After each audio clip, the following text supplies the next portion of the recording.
ചോദ്യം സോഷ്യൽ മീഡിയയിൽ ഇന്ന് വൈറലായിക്കൊണ്ടിരിക്കുകയാണ്.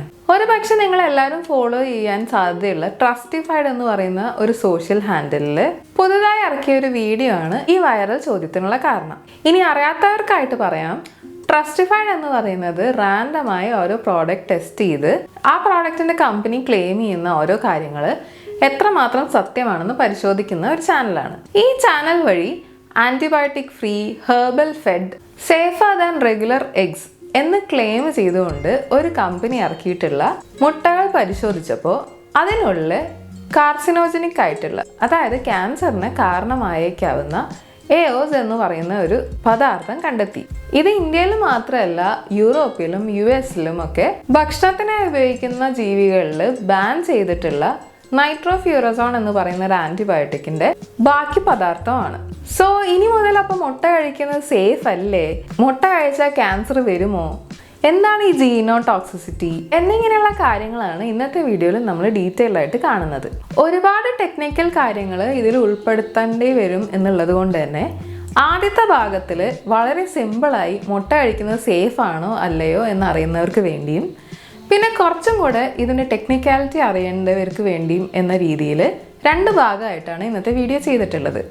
മുട്ട എത്രത്തോളം സേഫ് ആണെന്ന് അറിയണം എന്ന് മാത്രമാണ് നിങ്ങൾക്ക് ഉദ്ദേശമുള്ളതെങ്കിൽ ഈ വീഡിയോയുടെ ആദ്യ ഭാഗം മാത്രം കണ്ടാൽ മതിയാവും. കുറച്ചും കൂടെ ടെക്നിക്കലായിട്ട് നിങ്ങൾക്ക് കാര്യങ്ങൾ മനസ്സിലാക്കണമെന്നുണ്ടെങ്കിൽ രണ്ടാം ഭാഗം കൂടെ കാണാം. എൻ്റെ പേര് ഡോക്ടർ മേഘ വിൽസൺ. ഞാനൊരു വെറ്റിനറിയൻ ആണ്. ആനിമൽ റിലേറ്റഡ് അല്ലെങ്കിൽ വെറ്റിനറി റിലേറ്റഡ് കണ്ടന്റ് നിങ്ങൾക്ക് ഇഷ്ടമാണെങ്കിൽ do follow my channel the vet voices. പരിശോധന വഴി 0.73 മൈക്രോഗ്രാം എയോസ് ആണ് മുട്ടകളിൽ നിന്ന് കണ്ടെത്തിയത്. അതായത് 100 കോടിയിൽ 0.73 ഭാഗം മാത്രമാണ് ഈ പദാർത്ഥം അടങ്ങിയിട്ടുള്ളത്. 20 ടാങ്കറുകളിൽ വെള്ളം എടുത്തു കഴിഞ്ഞിട്ടുണ്ടെങ്കിൽ അതിനുള്ളിലേക്ക് ഒരു തരി തേയില ഇട്ടാൽ ഉള്ള എഫക്റ്റ് മാത്രമാണ് ഈ അളവിനുള്ളൂ. ഇനി ഇതെങ്ങനെ കോഴിയിലേക്ക് എത്തിയെന്ന് പറഞ്ഞിട്ടുണ്ടെങ്കിൽ ഞാൻ മുൻപ് പറഞ്ഞതുപോലെ തന്നെ നൈട്രോഫ്യൂറസോൺ എന്ന് പറയുന്ന ഒരു ആന്റിബയോട്ടിക്കിന്റെ വിഘടിച്ച് കഴിഞ്ഞിട്ടുള്ള ഒരു ബാക്കി പദാർത്ഥമായതുകൊണ്ട് തന്നെ കോഴികളിൽ ഈ ആന്റിബയോട്ടിക് ഉപയോഗിച്ചു എന്നുള്ളതിനുള്ള തെളിവ് തന്നെയാണ് എയോസ്. പെട്ടെന്ന് വിഘടിച്ച് പോവാത്തത് കൊണ്ട് തന്നെ കോഴിയിൽ ഈ പദാർത്ഥം അതിൻ്റെ ശരീരത്തിലുണ്ടെങ്കിൽ മുട്ടയുടെ മഞ്ഞക്കരുവിലും ഇതിൻ്റെ അംശം കണ്ടേക്കാം. ഇത് എത്രത്തോളം അപകടകാരിയാണ് എന്ന് ചോദിച്ചാൽ, ഇതേ മരുന്ന് ഇതിന്റെ 10,00,000 ഇരട്ടി ഡോസിൽ എലികളിൽ ആജീവനാന്തം കൊടുത്തപ്പോൾ ചിലതിൽ ട്യൂമർ വന്നതായി റിപ്പോർട്ട് ചെയ്തിട്ടുണ്ട്. മനുഷ്യർക്ക് സുരക്ഷിതമായ ഡോസ് കണ്ടുപിടിക്കാൻ കഴിയാത്തതുകൊണ്ട് ഇത് മാക്സിമം ഒഴിവാക്കുന്നതാണല്ലോ നല്ലത്. അതുകൊണ്ടാണ് US-ഉം ഇന്ത്യയും യൂറോപ്പും ഇത് മൃഗങ്ങളിൽ ഉപയോഗിക്കുന്നത് നിരോധിച്ചിരിക്കുന്നത്. ഇനി മുട്ടയെ പേടിക്കണമെന്ന് ചോദിച്ചു കഴിഞ്ഞിട്ടുണ്ടെങ്കിൽ ഒരു മുട്ടയോ 2 മുട്ടയോ ഇനി ഒരു 100 മുട്ട കഴിച്ചാൽ പോലും നിങ്ങൾക്ക് ക്യാൻസർ വരാനുള്ള സാധ്യത നിങ്ങൾ റോഡിലിറങ്ങി ഒരു മുട്ട വാങ്ങിക്കാൻ പോകുമ്പോഴുള്ള അപകട സാധ്യതയെക്കാട്ടും കുറവാണ്. മാത്രമല്ല നിങ്ങളുടെ ലിവർ പതിയെ ഇത് ശരീരത്തിൽ നിന്നും പുറന്തള്ളുകയും ചെയ്യും. ഒരു 50 വർഷം തുടർച്ചയായിട്ട് ഇങ്ങനെയുള്ള മുട്ട കഴിച്ചാലും ഇതിൻ്റെ സാധ്യത വളരെ വളരെ കുറവാണ്. മാത്രമല്ല മുട്ടയിൽ നിന്ന് ലഭിക്കുന്ന പ്രോട്ടീൻ, വൈറ്റമിൻ ഇതൊക്കെ കണക്കിലെടുക്കുന്ന സമയത്ത് ഈ റിസ്കിനേക്കാളും അത് എത്രയോ വലുതാണ്. ഇനിയും നിങ്ങൾക്ക് പേടിയാണെങ്കിൽ ഇതിനുള്ള ചില പ്രാക്ടിക്കൽ സൊല്യൂഷൻസ് എന്താന്ന് പറഞ്ഞാൽ, കഴിയുന്നതും ലോക്കൽ കടകളിൽ നിന്നോ അല്ലെങ്കിൽ ലോക്കൽ കർഷകരിൽ നിന്നോ മുട്ട വാങ്ങിക്കാൻ ശ്രമിക്കുക.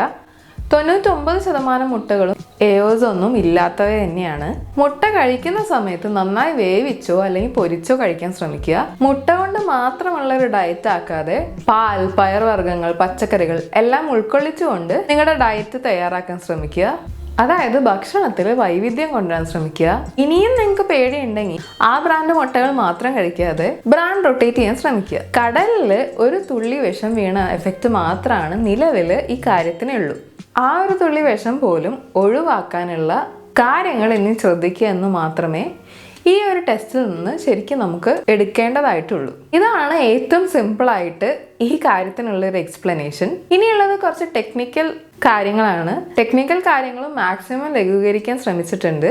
കണ്ട് നോക്കിയിട്ട് നിങ്ങൾക്ക് ബുദ്ധിമുട്ടായി തോന്നുകയാണെങ്കിൽ മാത്രം സ്കിപ്പ് ചെയ്യുക.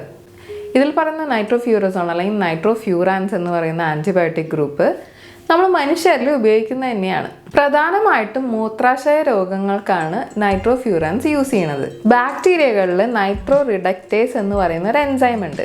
ഈ എൻസൈം ആന്റിബയോട്ടിക്കിൽ പ്രവർത്തിച്ചിട്ട് ഉണ്ടാകുന്ന ആദ്യത്തെ മെറ്റബോളൈറ്റ് DNA-യിൽ ചില ഡാമേജ് ഉണ്ടാക്കും. അങ്ങനെയാണ് ഈ ബാക്ടീരിയനെ ഈ ആന്റിബയോട്ടിക് കൊല്ലുന്നത്.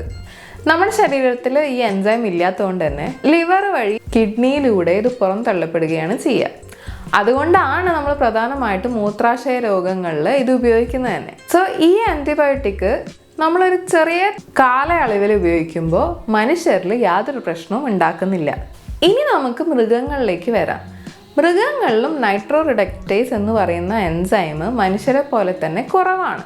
പക്ഷെ ചെറിയ തോതിലാണെങ്കിൽ പോലും മൃഗങ്ങളിൽ ഈ ആന്റിബയോട്ടിക് വിഘടിച്ച് പോകുന്ന സമയത്ത് സ്റ്റേബിൾ ആയിട്ടുള്ള എയോസ് എന്ന് പറയുന്ന ഒരു മെറ്റബോളൈറ്റ് ഉണ്ടാകുന്നുണ്ട്. സ്റ്റേബിൾ എന്ന് പറയുന്ന സമയത്ത് അത്ര പെട്ടെന്ന് വിഘടിച്ച് പോകാത്തത് എന്നാണ് നമ്മൾ മനസ്സിലാക്കേണ്ടത്. ഈ മെറ്റബോളൈറ്റ് പ്രോട്ടീനിലാണ് ബൈൻഡ് ചെയ്യുക. ഇറച്ചി, മുട്ട, പാല് ഇതൊക്കെ പ്രോട്ടീൻ റിച്ച് ആയിട്ടുള്ള പദാർത്ഥങ്ങളായതുകൊണ്ട് ഇവയിലൊക്കെ ഇതിൻ്റെ അംശം കാണാൻ കഴിയും. ഈ എയോസ് പെട്ടെന്ന് നശിച്ചു പോകാത്തതുകൊണ്ട് ആന്റിബയോട്ടിക് ഉപയോഗം കഴിഞ്ഞാലും ആഴ്ചകളോ മാസങ്ങളോ ഇതിൻ്റെ അംശം ശരീരത്തിൽ കാണും. ഒരു ആന്റിബയോട്ടിക് കഴിച്ചു കഴിഞ്ഞ് അതിൻ്റെ എല്ലാ ദോഷവശങ്ങളും ശരീരത്തിൽ നിന്ന് പോകുന്നത് വരെ മൃഗങ്ങളിൽ നിന്ന് ലഭിക്കുന്ന യാതൊരു പദാർത്ഥങ്ങളും ഉപയോഗിക്കാതിരിക്കുന്നതിന് വേണ്ടിയിട്ടാണ് വിഡ്രോവൽ പീരീഡ് എന്ന് പറയുന്ന ഒരു കാര്യം നമ്മൾ കണക്കാക്കി വെച്ചിരിക്കുന്നത്. ഇതിനെക്കുറിച്ച് കൂടുതൽ കാര്യങ്ങൾ നമ്മൾ ആന്റിബയോട്ടിക്കിനെ കുറിച്ച് സംസാരിച്ചപ്പോൾ ഓൾറെഡി പറഞ്ഞിട്ടുള്ളതാണ്. നിങ്ങൾക്ക് താല്പര്യമുണ്ടെങ്കിൽ ആ വീഡിയോ ഞാൻ ഡിസ്ക്രിപ്ഷൻ ബോക്സിൽ മെൻഷൻ ചെയ്തേക്കാം. സോ മുട്ട ദിവസം കഴിക്കുന്നവരുണ്ട്, ഇറച്ചി പാലൊക്കെ ആഴ്ചയിൽ 2-3 അല്ലെങ്കിൽ ദിവസം കഴിക്കുന്നവരുണ്ട്. അങ്ങനെ ആവുമ്പോൾ ഇതിലൊക്കെ ചെറിയ അംശത്തിലുള്ള ഈ എയോസ് നമ്മുടെ ശരീരത്തിൽ അക്യുമുലേറ്റ് ചെയ്യാനുള്ള സാധ്യത കുറച്ചധികം കൂടുതലാണ്. അതുകൊണ്ടാണ് ഫുഡ് ആനിമൽസിൽ ഈ ആന്റിബയോട്ടിക് പൂർണ്ണമായും നിരോധിച്ചത്. ഈ എയോസ് എന്ന് പറയുന്നത് 3-amino-2-oxazolidone ആണ്.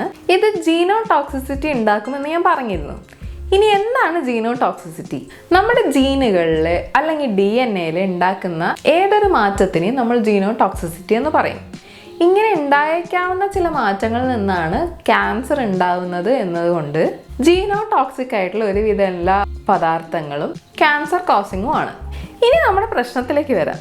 ടെസ്റ്റിൽ മുട്ടയിൽ കണ്ടെത്തിയിരിക്കുന്നത് 0.73 മൈക്രോഗ്രാം പെർ kg എയോസ് ആണ്. ഇന്ത്യയിലെ നിയമപ്രകാരം 1 മൈക്രോഗ്രാം പെർ kg ആണ് ഇതിൻ്റെ മാക്സിമം റെസിഡ്യൂ ലിമിറ്റ്. അതായത് 0.73 ഉപദ്രവകരമായ ഒരു ഡോസ് അല്ല എന്നാണ് ഇന്ത്യൻ നിയമപ്രകാരം നമ്മൾ മനസ്സിലാക്കേണ്ടത്. പക്ഷേ യൂറോപ്യൻ യൂണിയനിൽ ഇത് 0.5 മൈക്രോഗ്രാം പെർ kg ആണ്. അപ്പം നമ്മൾ ടെസ്റ്റ് ചെയ്തത് അവരുടെ സ്റ്റാൻഡേർഡിനെക്കാട്ടും ഉയർന്ന ലെവലിലാണ്. ഇനി എന്തുകൊണ്ടാണ് യൂറോപ്യൻ സ്റ്റാൻഡേർഡിൽ റെസിഡ്യൂ ലിമിറ്റ് കുറയുന്നതെന്നും ഇന്ത്യൻ സ്റ്റാൻഡേർഡിൽ അത് കൂടുന്നതെന്നും കൂടെ നോക്കാം. യൂറോപ്യൻ സ്റ്റാൻഡേർഡ് എന്ന് പറയുന്നത് 0 ടോളറൻസ് അല്ലെങ്കിൽ പ്രിക്കോഷണറി ആയിട്ടുള്ളൊരു സ്റ്റാൻഡേർഡും ഇന്ത്യൻ സ്റ്റാൻഡേർഡ് മിക്കപ്പോഴും പ്രാഗ്മാറ്റിക് ആയിട്ടുള്ളൊരു സ്റ്റാൻഡേർഡുമാണ്. പ്രിക്കോഷണറി എന്ന് വെച്ചാൽ പ്രോ ആക്റ്റീവായിട്ട് എന്തെങ്കിലും ഒരു അപകടം ഉണ്ടാകുന്നതിനെക്കാട്ടും മുന്നേ തന്നെ അത് തടയിടുന്നതിന് വേണ്ടിയിട്ട് ഉണ്ടാക്കുന്ന സ്റ്റാൻഡേർഡ്സ് ആണ്. ചെറിയൊരു തോതിൽ പോലും ഈ ആന്റിബയോട്ടിക് കണ്ടു കഴിഞ്ഞാൽ അല്ലെങ്കിൽ ഇതിൻ്റെ മെറ്റബോളൈറ്റ് കണ്ടു കഴിഞ്ഞിട്ടുണ്ടെങ്കിൽ ആ കമ്പനിക്കെതിരെ ലീഗൽ ആക്ഷൻ എടുക്കാൻ സാധ്യത മുൻനിർത്തിക്കൊണ്ടാണ് ആ സ്റ്റാൻഡേർഡ്സ് ഉണ്ടാക്കുന്നത്. ഇനി ഇന്ത്യയിൽ എന്തുകൊണ്ട് പ്രാഗ്മാറ്റിക് സ്റ്റാൻഡേർഡ് ഫോളോ ചെയ്യുന്നു എന്ന് വെച്ചാൽ 100% ഓർഗാനിക് എന്ന് പറഞ്ഞാൽ പോലും ഇന്ത്യയിൽ അത് നടപ്പിലായിക്കൊള്ളണം എന്നില്ല. ഇതിൽ പല കാരണങ്ങളുണ്ട്. എല്ലാത്തിനെയും എൻവയോൺമെൻറ്റൽ കണ്ടാമിനേഷൻ എന്നൊരു കൊടക്കീഴിലാണ് നമ്മൾ ഉൾപ്പെടുത്താറ്. മേൽ പറഞ്ഞ മുട്ട കമ്പനിയും ഇതുപോലെ എൻവയോൺമെൻറ്റൽ കണ്ടാമിനേഷൻ കാരണം ഉണ്ടായിട്ടുള്ള ഒരു ടെസ്റ്റ് റിസൾട്ട് ആയിരിക്കാം ഇത് എന്നാണ് അവരുടെ ലാബ് റിപ്പോർട്ട്സ് പുറത്തു വിട്ടുകൊണ്ട് പറയുന്നത്. അതൊരു പക്ഷേ സത്യവുമായിരിക്കാം. സോ നമ്മൾ കൺസേൺഡ് ആവേണ്ട ഒരു കാര്യം how safe it is for us എന്നതാണ്. ഒറ്റ വാക്കി പറഞ്ഞാൽ ഇമ്മീഡിയറ്റ് റിസ്ക് വളരെ ലോ ആണ്.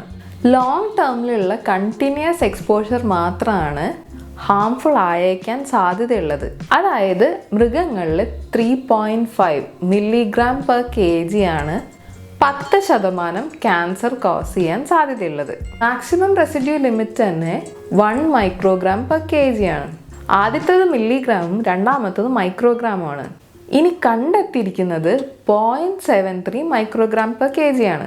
ജീനോടോക്സിക് ആയതുകൊണ്ട് മാത്രമാണ് 100% സേഫ് ആണ് എന്ന് നമുക്ക് പറയാൻ കഴിയാത്തത്.